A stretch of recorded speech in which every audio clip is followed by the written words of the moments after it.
তো কি নাম তোমার? প্রসেনজিৎ কুমার। বাসা কোথায়? বাসা নন্দীগ্রাম থানা, নন্দীগ্রাম থানা, ধুন্দার বাজার। এটা তো অনেক দূর, তুমি এই লোকেশন পাইলে কেমনে? আমার লোকেশন পাইলে কেমনে? আপনার লোকেশন পাইছি আমাদের গ্রামের একটা মানে এনামুল ভাই নাম, তার কাছে গেছিলাম। তো বললো যে তুমি শেরপুর এরকম এরকম ঢাকা টেলিকম ইয়াতে যাও, কাউসার ভাইয়ের কাছে যাও, ও দেখে বলবো কি কি সমস্যা হচ্ছে না হচ্ছে। এখন কি তুমি চেক দিছো তোমার সব সমস্যার সমাধান? হ্যাঁ, সব কিছু সমাধান। তুমি কি খুশি? হ্যাঁ। ঢাকা টেলিকমের পক্ষ থেকে সবাইকে স্বাগতম। ফোনটার মডেল রেডমি নোট 10। এই ফোনটার প্রথম প্রবলেম হচ্ছে, যেটা মেজর প্রবলেম, সেটা হচ্ছে স্পিকার বাজে না। সেকেন্ড প্রবলেম হচ্ছে ফোনটা অনেক সময় চালু হয়, অনেক সময় হয় না। 5-6 ঘন্টা পর চালু হয়। অনেক সময় আছে চার্জার নেয় না, বা চার্জার নিলেও অ্যাম্পিয়ার কনজিউম করে না। আবার আছে ক্যামেরা অন করব কিন্তু আপনার ভিডিও হবে না বা ফটো উঠবে না। আবার অনেক সময় ক্যামেরা আসবে না, ক্যামেরা ক্লিক দেওয়া মাত্র বের করে দিবে। তো এই ফোনটা আমরা যতটুকু জানি বা পূর্ব অভিজ্ঞতা থেকে যতটুকু জানি যে চিপসেট বা প্রসেসর থেকে প্রবলেম। তো এই ফোনটা শুরু থেকে শেষ পর্যন্ত কিভাবে কি করি না করি বিস্তারিত আমি আপনাদেরকে দেখাবো। আমার shop address Rabia complex, bus stand, Sherpur, Bogura. Shop নাম ঢাকা টেলিকম।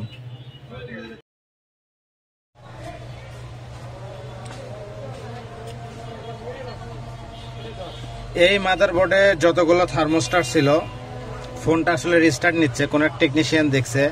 তো এটার কারণ হচ্ছে থার্মোস্টার, অনেক সময় থার্মোস্টার থেকে ফোন রিস্টার্ট নেয়। এখানে একটা থার্মোস্টার ছিল, এটা রিমুভ করছে। আপনার এখানে একটা থার্মোস্টার ছিল, সেটা রিমুভ করছে।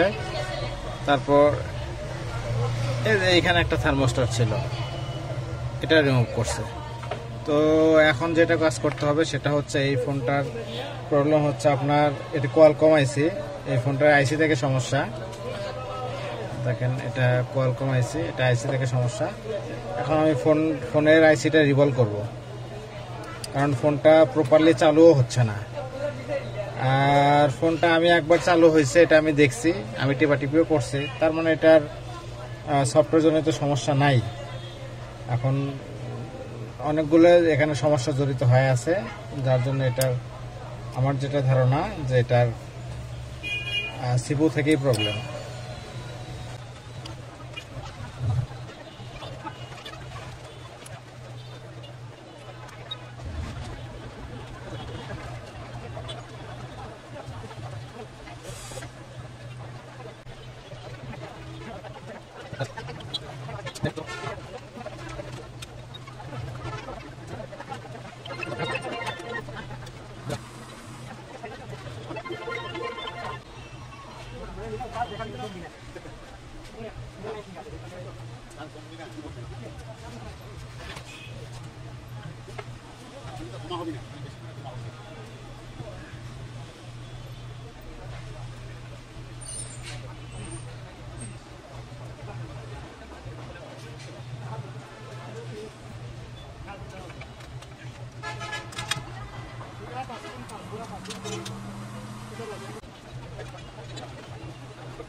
এটার আসলে সমস্যা ছিল হচ্ছে স্পিকার বাজতো না, ক্যামেরায় গেলে ক্যামেরা ওপেন হইতো কিন্তু ভিডিওতে ক্লিক দিলে ভিডিও হতো না।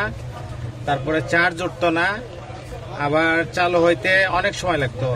অনেক সময় আছে যে এই স্ক্রিন আসার পরে 5-7 মিনিট লাগতো চালু হইতে, আবার অনেক সময় আছে যে আপনার 2-4 ঘন্টাও লাগতো। এটা প্রবলেম। আবার কাস্টমার বলছে যে সারা রাত দিয়ে রাখলে অনেক সময় চালু হয় না, এইরকমই থাকে। তো যেহেতু আইসি রিভলভ করা হয়েছে এবং রিভলভ করার পরে স্ক্রিনে লেখা আসছে আলহামদুলিল্লাহ, আশা করা যায় চালু হবে। এই যে দেখেন চালু হওয়ার যে 3 ডট ইন্ডিকেটর সেটা আসলে গ্রাফিক্স হচ্ছে।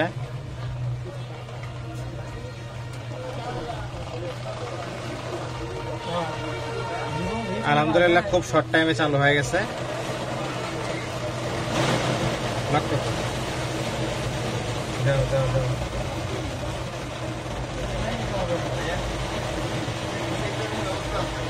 এখন আমরা আসলে চেক দিব, ওয়াইফাই কানেকশন দিয়ে চেক দিব যে সাউন্ড আসতেছে কিনা।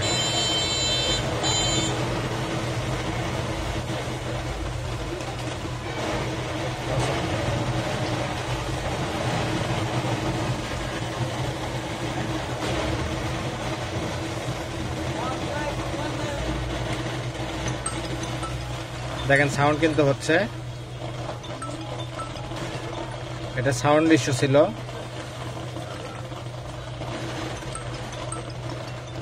তো ধন্যবাদ সবাইকে, ভালো থাকবেন, সুস্থ থাকবেন। আর ফোনের যে কোনো সমস্যা নিয়ে চলে আসতে পারেন ঢাকা টেলিকম, রাবিয়া কমপ্লেক্স, শেরপুর, বগুড়া। সেটা হোক সফটওয়্যার অথবা হার্ডওয়্যার। আসসালামু আলাইকুম। এর হচ্ছে এই ফোনটা রেডমি নোট 10। এই ফোনটা প্রবলেম ছিল হচ্ছে সাউন্ড হতো না, চালু হতো অনেক দেরিতে, তারপরে আপনার চার্জ মাঝে মাঝে উঠতো না, এম্পিয়ার নিত না। তো কি নাম তোমার? আমার নাম প্রসেনজিৎ কুমার। শিপন সঞ্জিত কুমার? না, প্রসেনজিৎ কুমার। প্রসেনজিৎ কুমার। বাসা কোথায়? বাসা নন্দীগ্রাম থানা, ধুন্দরবাজার। নন্দীগ্রাম থানা, ধুন্দরবাজার। এটা তো অনেক দূর, তুমি এই লোকেশন পাইলে কেমনে? আমার লোকেশন পাইলে কেমনে? আপনার লোকেশন পাইছি আমাদের গ্রামের একটা মানে এনামুল ভাই নাম, তার কাছে গেছিলাম। তো বললো যে তুমি শেরপুর এরকম ঢাকা টেলিকম ইয়াতে যাও, কাউসার ভাইয়ের কাছে যাও, ও দেখে বলবো যে কি কি সমস্যা হচ্ছে না হচ্ছে। তো ফোন যেগুলা সমস্যা নিয়ে আসছিলা, কি কি সমস্যা ছিল ফোনের? সমস্যা আপনার সাউন্ড হচ্ছিল না, আবার ফোনের পাওয়ার বাটনের সমস্যা ছিল, আবার চার্জ মাঝে মাঝে উঠতো না, ক্যামেরা ভিডিও হতো না, ভিডিও হতো না। আচ্ছা, এখন কি তুমি চেক দিছো তোমার সব সমস্যা সমাধান? হ্যাঁ, সব কিছু সমাধান। তুমি কি খুশি? হ্যাঁ। আচ্ছা ঠিক আছে, আবার আসবা।